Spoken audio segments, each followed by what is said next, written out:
বন্ধুগণ আমার ভাইরা, তাই কোরআনুল কারীমের ভিতরে আল্লাহ রাব্বুল আলামিন বলছেন, ওয়ালাকাদ জারা'না লিজাহান্নামা কাসীরাম মিনাল জিন্নি ওয়াল ইনসি লাহুম কুলুবুন লা ইয়াফকাহুনা বিহা ওয়া লাহুম আ'য়ুনুন লা ইউবসিরুনা বিহা ওয়া লাহুম আযানুন লা ইয়াসমাউনা বিহা উলাইকা কাল আনআম বাল লাহুম আযাল।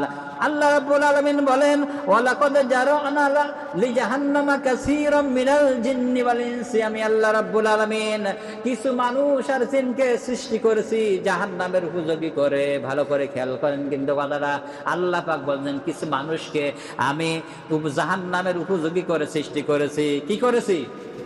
সেই মানুষ দিগাকে, সেই মানুষের ভিতরে আপনিও থাকতে পারেন, আমিও থাকতে পারি। সেই বর্ণনা করে দিয়েছেন, কোয়ালিটিগুলো আল্লাহ তাআলা বলে দিয়েছেন কোন ব্যক্তি জাহান্নামের উপযোগী করে সৃষ্টি করা হয়েছে।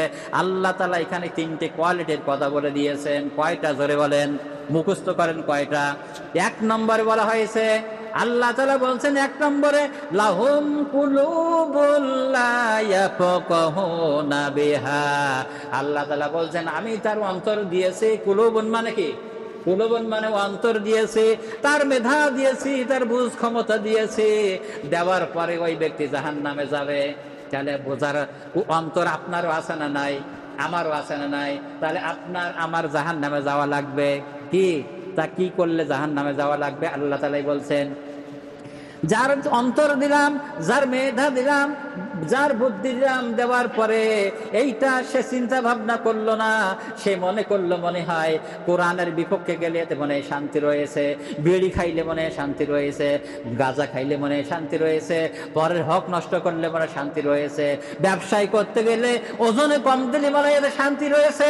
এই বিবেক, এই বুদ্ধি যার ছাদ দেওয়ার পরে যে চিন্তা ভাবনা করলো না, অহরহ পাপ কাজ করে গেল। আল্লাহ রাব্বুল আলামিন বলছেন ওই ব্যক্তিকে আমি অন্তর থাকার পরে ওই ব্যক্তিকে জাহান্নামে দেব।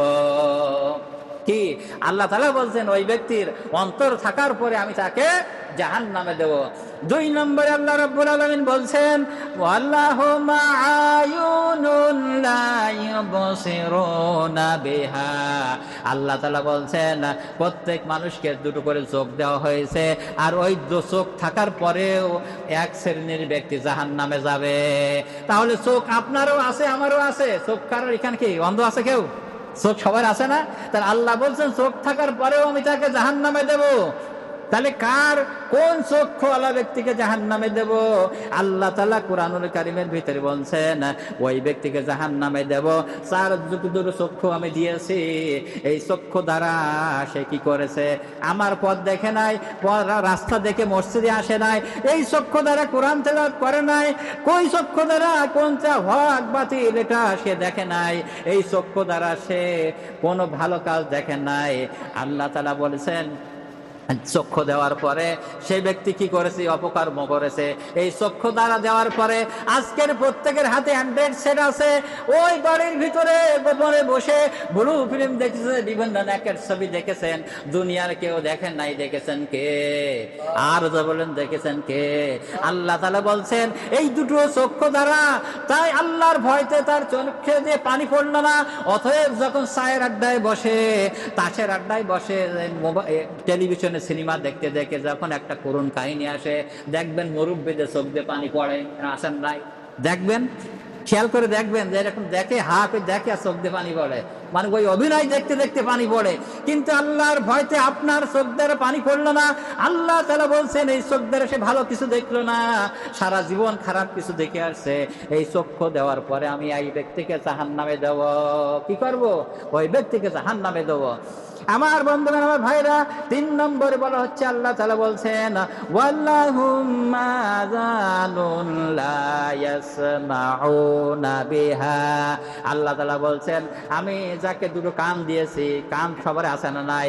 এই কান থাকার পরেও এক শ্রেণীর ব্যক্তি জাহান্নামে যাবে। কি করবে? এক শ্রেণী জাহান্নামে যাবে। কারা জাহান্নামে যাবে? আল্লাহ তাআলা বললেন, আমি দুটো কান দিলাম, আমি কান দিয়েছি আমার হকের কথা শোনার জন্য, কোরআনের কথা শোনার জন্য। আজকের যেমন জুমায় আসছেন, জুমায় আসার পরে জালো ওসানোগুলো শুনছেন, কান দিয়ে শুনছেন, কান দিয়ে শোনা যাচ্ছে না নাকি? কেউ কি কান আটকে ধরে বসে আছেন? সবাই শুনতেছেন। তাহলে এখানে কি খারাপ কথা বলা হলো না ভালো কথা বলা হলো? তাহলে এই কথাগুলো আপনি এই কান দিয়ে শুনেছেন, ওই কান দিয়ে বাহির করে দিলেন। এর প্রতি কত আমিও ভ্রুক্ষেপ করলাম না, আপনিও করলেন না। আমার বন্ধুগান, এই কান দ্বারা ভালো কিছু শুনলেন না, কোরআন তেলাওয়াত শুনলেন না, হক কথা শুনলেন না, সারা জীবন না হক কাজ করে গেলেন। আমার বন্ধুগান, আমার ভাইরা, এক শ্রেণীর যুবক রয়েছে যারা এখন কানে হেডফোন লাগাইয়ে বাড়িতে যদি পিতামাতা থাকে, লোকে যদি পিতামাতা শুনতে পায়, মা যদি শুনতে পায়, এই জন্য এখন হেডফোন লাগাইয়ে ডার্লিং এর সঙ্গে গল্প করে, আসে না নাই? বিভিন্ন ধরনের গান শোনে, আসে না নাই? অশ্লীল গান শোনে, আসে না নাই? আসে না? তাহলে এই কান দিয়ে আপনি যে আল্লাহর কথা শুনলেন না, কোরআন তিলাওয়াত শুনলেন না, আপনি কানে হেডফোন লাগাইয়ে কি করলেন? রাত 12টার পরে ডার্লিং যখন ফোন করে, চোখের পাতায় ঘুমার আসে না, সারা রাত জাগিয়া কানে ফোন লাগাইয়া, সারা রাত জাগিয়া কানে ফোন লাগাইয়া, আই বলে শোনা বন্ধু ভুইল না। বলেন ঠিক কিনা আমার বন্ধু? এই কানের কোনো মূল্য থাকলো? আল্লাহ তাআলা বলছেন, আমি আল্লাহ রাব্বুল আলামিন এই কান দিয়েছি, কোন ব্যক্তিকে এইরকম অপব্যবহার করবে এই জন্য দেই নাই। কান দিয়েছি আমার কথা শোনার জন্য। যে ব্যক্তি আমার কথা শুনবে না, আমি আল্লাহ রাব্বুল আলামিন ওই ব্যক্তিকে কিয়ামতের ময়দানে জাহান্নামে দেব। তাহলে বোঝা গেল? আর এই কথা শোনার পরে আল্লাহ তাআলা বলছেন, যাদের কানে গেল, এই কথা শোনার পরে যে ব্যক্তি মানল না, আল্লাহ তাআলা বললেন ওই ব্যক্তিরা হলো চতুষ্পদ জন্তু, জানোয়ারের মতন। কি আল্লাহ তাআলা বলছেন, উলাইকা কাল আনআম, ওই ব্যক্তিরা হলো চতুষ্পদ জন্তু, জানোয়ারের মতন। আল্লাহ তাআলা তাহলে কত রাগ হলে তারপরে এরকম ভাষা বলতে পারে? যার কান দিয়েছে, চোখ দিয়েছেন, বিবেক দিয়েছেন, এইগুলো যদি অপব্যবহার করা হয়, তা আল্লাহর কত রাগ হয়। তাহলে এই কথা বলতে পারে। আল্লাহ বলছেন ওরাই যদি না মানে তাহলে কি? চতুষ্পদ জন্তু, জানোয়ারের মতন।